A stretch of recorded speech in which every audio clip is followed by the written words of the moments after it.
इस सेशन में हम जानकारी लेंगे जावा के प्रोग्राम को किस प्रकार से हम रन कर सकते हैं कमांड प्रॉम्प्ट में। तो आइए देखते हैं हम किस प्रकार से इसको रन कर सकते हैं।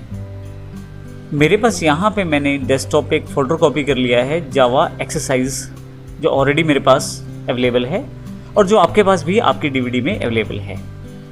अभी एग्जांपल के लिए मैंने इसको यहाँ डेस्कटॉप पे रखा है, आप कहीं भी उसे पेस्ट कर सकते हैं। जैसे ही मैं इस फोल्डर को खोलता हूँ, मेरे पास एक प्रोग्राम पहले से अवेलेबल है first.java के नाम से। इस समय हम इस प्रोग्राम में क्या है इसकी जानकारी नहीं लेंगे। इस समय हम सिर्फ ये देखना चाहते हैं कि इस प्रोग्राम को चलाया कैसे जा सकता है।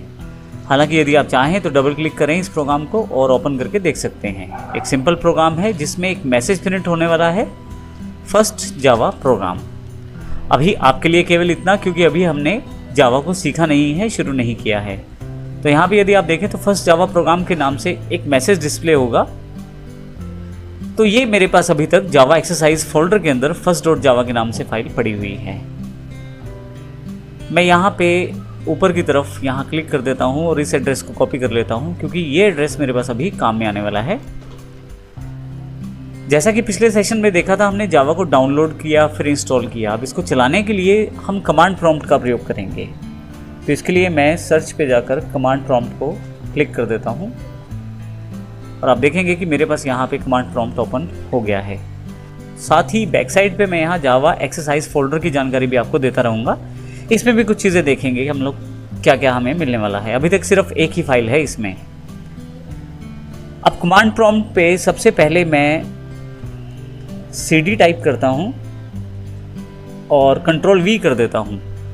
असल में मैं इस पर्टिकुलर फोल्डर में जाना चाहता हूँ, तो इसके लिए मैं cd अर्थात चेंज डायरेक्टरी और उसके पश्चात जो पाथ मैंने कॉपी किया था उसको यहाँ पे पेस्ट कर देता हूँ, एंटर प्रेस कर देता हूँ। तो आप देखेंगे यहाँ पे इस वक्त जो प्रॉम्प्ट है वो इस जावा एक्सरसाइज फोल्डर के अंतर्गत आ चुका है।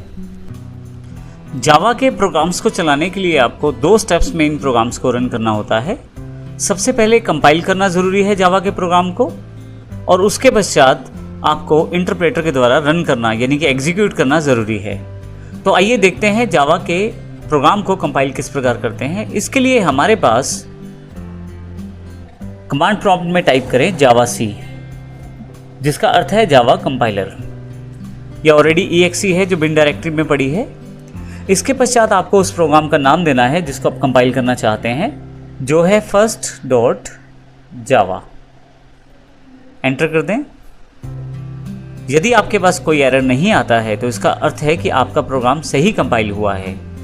यदि आप पीछे दिए गए फोल्डर में देखें तो आपके पास यहाँ पे एक क्लास फाइल जनरेट हो गई है। थोड़ी देर पहले तक केवल एक ही फाइल अवेलेबल थी first.java के नाम से, लेकिन अब एक उसकी क्लास फाइल अर्थात बाइट कोड्स जनरेट हो गए हैं first.class के नाम से। अब हम जब जावा के प्रोग्राम को कंपाइल कर लेते हैं तो उसको रन या एग्जीक्यूट करने के लिए आपको जावा इंटरप्रेटर की ज़रूरत पड़ती है। उसके लिए आप टाइप करेंगे जावा, जो कि हमारा इंटरप्रेटर कमांड है, और उसके पश्चात उस क्लास फाइल का नाम। अब यहाँ ध्यान रखिएगा, इसमें आपको एक्सटेंशन नहीं लिखनी है। अब जावा के बाद स्पेस दें और फिर क्लास का नाम लिखें सिर्फ। यहाँ एक्सटेंशन टाइप नहीं करनी है और एंटर कर दीजिए। जैसे ही आप एंटर करेंगे तो आपका जो प्रोग्राम बना है वो एग्जीक्यूट हो जाएगा। जैसे यहाँ पे हमने क्लास फाइल जो बनाई है वो एग्जीक्यूट हो गई है और फर्स्ट जावा प्रोग्राम के नाम से यहाँ पे मैसेज मेरे पास अवेलेबल है। तो इस प्रकार हम आसानी से जावा के प्रोग्राम्स को कंपाइल कर सकते हैं और एग्जीक्यूट कर सकते हैं, कंपाइलर और इंटरप्रेटर दोनों की सहायता से। तो जैसा मैंने पहले बताया, पूरे सेशन में ध्यान रखने योग्य ये बात है कि सबसे पहले आपको जावा सी अर्थात जावा कंपाइलर से प्रोग्राम को कंपाइल करना है। उसके पश्चात एक क्लास फाइल जनरेट होगी फर्स्ट, जैसे मेरे पास यहाँ पे first.class के नाम से जनरेट हुई, ये आपके पास क्लास फाइल के नाम से जनरेट होगी।